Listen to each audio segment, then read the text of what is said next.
Hai, Assalamualaikum guys. Welcome back to my YouTube channel. Okay guys, untuk video kali ni kita akan ceritakan mengenai update tentang kapal selam Nanggala 402 yang dikatakan telah tenggelam di perairan Bali. So guys, tadi pukul 7 malam waktu Malaysia, masa tengah tunggu nak berbuka, saya dapat berita yang dikatakan kapal selam Nanggala 402 telah dijumpai. Dan yang menyedihkan ialah dikatakan semua 53 anak kapal telah terkorban. KRI Nanggala telah dijumpai pada kedalaman 839 meter di dasar laut. Bagi yang tak mengikuti perkembangan tentang kemalangan ni, korang boleh tengok video ni. Saya akan ceritakan sedikit mengenai kronologi tentang kemalangan kapal selam KRI Nanggala 402. Dan dalam video ni juga ada saya tunjukkan di mana video ni dikatakan antara video terakhir diorang. Diorang siap main muzik, lagu yang bertajuk Sampai Jumpa. Dan kalau korang tengok lirik-liriknya memang sedih. Tak apa, kejap lagi pun kita akan tunjuk apa baik-baik lirik tu. Dan ada juga satu video yang di mana anak anggota bernama Azkar seolah-olah macam dia tahu yang ayah dia dah nak pergi. So masa ayah dia nak pergi kerja, dia seolah-olah macam tak bagi dan juga dia mengunci ayah dia kat dalam bilik. Apa yang saya baca, yang selalunya dia tak macam tu, tapi hari tu dia menunjukkanlah macam seolah-olah ayah dia dah tak ada lagi lepas ni. Okey, video ni diambil beberapa hari sebelum Imam Adi, iaitu ayah kepada adik Azkar ni. So saya harapkan adik ni kuatlah. Yelah, dia kecil lagi, dia tak tahu apa, dia tak tahu yang ayah dia pun dah tak ada. Okey guys, sebelum kita mulakan video ni, so kita sedekahkan Al-Fatihah kepada semua anggota yang terkorban. Semoga mereka semua ditempatkan di kalangan orang beriman. Amin. Al-Fatihah.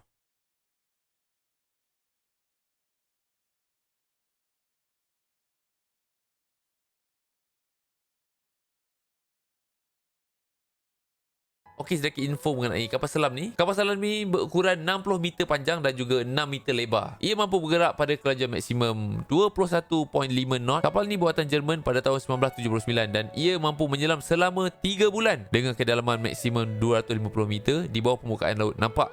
Sekarang ni dia maksimum 250 meter. Kedalaman dekat utara Bali ni 600 hingga 700 meter. So kalau dia terlebih dalam, mungkin dia akan berlaku crack. Dari segi persenjataan, KRI Nanggala 402 dilengkapi 14 buah torpedo 21 inci di dalam 8 tabung. Okey kan, bila kapal ni tenggelam, so diorang hanya mempunyai 72 jam sebab oksigen tu boleh tahan selama 72 jam. Tapi kalau enjin dia masih hidup, dia boleh tahan sehingga 5 hari. Okey, apa yang saya cerita ni saya rujuk daripada Sinar Harian. So jom kita baca. Kes ni terjadi pada 21 April yang lalu. Korang boleh tengoklah pukul 3 pagi.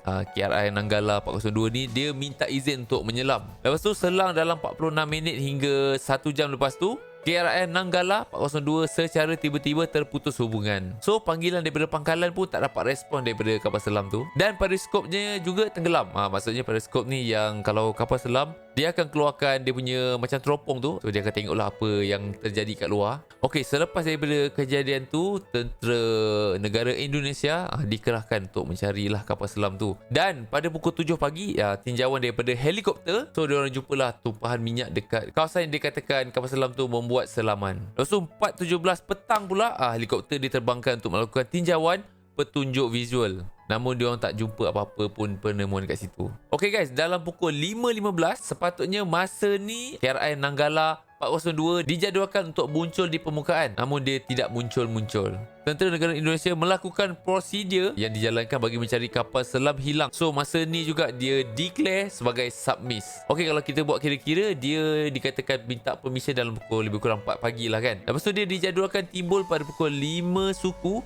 So lebih kurang 12 hingga 13 jam lah untuk dia timbul semula ke permukaan. Kemudian pukul 6.46 petang, TNI mengeluarkan isyarat submiss ataupun kapal selam hilang. Seluruh tenaga dikerahkan untuk mencari KRI Nanggala 402 dan sebarang latihan lain ditunda. Laksamana Yudo Margono kata pihaknya akan melakukan subsang jika sudah mendapat kepastian kapal selam tu tenggelam dengan bukti. Sebab sekarang ni tak ada apa-apa info lagi. Dan kemudian pada pukul 11 malam, dalam kenyataan kepada media, KRI Nanggala 402 dikatakan jatuh pada kedalaman 600 hingga 700 meter. Laksamana pertama Julius Widjojono mengatakan kapal tersebut mungkin mengalami blackout. Menurutnya kapal itu mungkin mengalami kerosakan hingga tidak mampu timbul ke permukaan. Tumpahan minyak yang ditemui sebelum ni mungkin membuktikan ada keretakan pada tangki kapal selam berkenaan. Dan ia juga berkemungkinan disebabkan oleh kerosakan akibat tekanan air laut. So dah settle dah 1 hari. Yelah kan, macam mana kita nak kesan sebab kapal selam ni dicipta untuk tidak boleh dikesan. Dan sebab itulah operasi mengesan dan menyelamat ni sangat sukar sebab ia susah untuk dikesan. Okey, keesokan harinya pada 22 April, pergerakan objek bermagnet tinggi di bawah air dikesan tetapi tidak dapat dipastikan. Pergerakan objek berkenaan pada kelajuan 2.5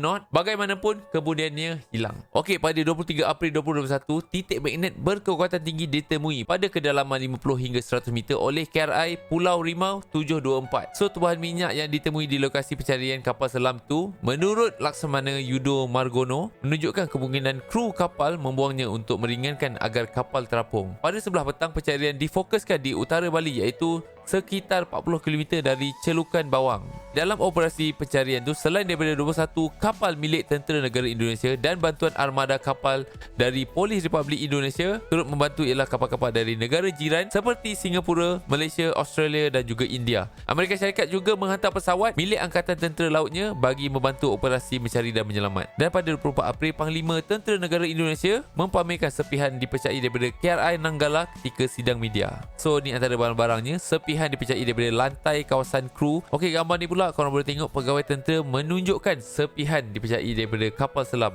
Okey guys, sekarang ni kita tengok dulu sedutan video ni. Lepas tu kita akan tengok maksud lirik yang diorang nyanyikan. Meskipun ku tak siap untuk merindu, ku tak siap tanpa dirimu, ku harap terbaik untukmu.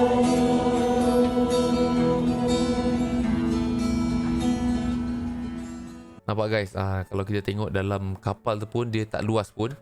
Dan sebenarnya tak dapat bayangkan macam mana keadaan diorang nak hadapi ni semua. Yelah, makin dalam 800 meter tu setinggi Burj Khalifa. Sedalam tu. So lagi dalam korang masuk lagi kuat tekanan. Okey, sekarang ni jom kita tengok baik-baik lirik yang diorang nyanyikan tu. Datang akan pergi, lewatkan berlalu, adakan tiada bertemu, akan berpisah. Awalkan berakhir, terbitkan tenggelam. Pasang akan surut, bertemu akan berpisah. Hey, sampai jumpa di lain hari. Untuk kita bertemu lagi, ku relakan dirimu pergi. Meskipun ku tak siap untuk merindu, ku tak siap tanpa dirimu, ku harap terbaik untukmu. Okey, kita baca dia punya lirik pun maksud tu agak mendalam. Sebelum kita akhiri, jom kita tengok video adik ni. Nampak dia macam tak bagi ayah dia pergi. Yang macam dia tahu yang ayah dia akan pergi selamanya.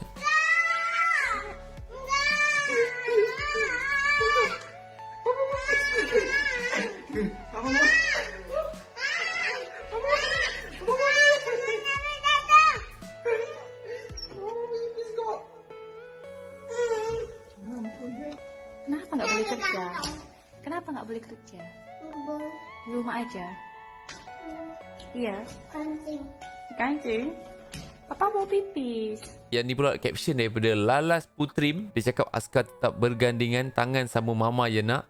Maafin mama gak bantu askar ikut ngunci papa di kamar. Baru kali ni papa berangkat layar penuh dengan kekhawatiran. Mama hanya bilang papa mau ke mana, kan cuma layar kok kayak mau pergi ke mana. Maafin mama ya pa. Mama sekarang bantu doa yang kenceng. Semoga papa dan kru bisa kembali lagi ke pelukan keluarga dan sehat dan selamat. Mama yakin papa kuat, papa bisa, papa kembali lagi sama mama dan askar. Juga kalau kita baca apa yang cerita dan juga lagi sebenarnya sedih bila tengok adik tu. Dia yelah kecil lagi kan. So dia sendiri pun tak nak bagi ayah dia pergi kerja masa tu. Tapi nak buat macam mana, jodoh, pertemuan, ajal, maut semua di tangan Tuhan. Dan saya doakan semoga urusan Tentera Negara Indonesia dipermudahkan. Semoga dapat jumpa kapal selam tu dan dapat sempurnakan semua jenazah yang ada kat dalam tu. So kawan-kawan Indonesia, stay strong. Apa-apa pun kita adalah serumpun dan juga Malaysia akan sentiasa support. Dan saya doakan semoga ahli keluarga yang terlibat semoga kuat dan segala urusan dipermudahkan. So jumpa ada pada next video. InsyaAllah esok atau lusa saya akan start buat video balik. Story pada siapa yang tanya kenapa dah lama tak buat video, sebab busy sikit uruskan bisnes baru saya, Supreme Bike. So terima kasih, jumpa ada pada next video. Bye bye.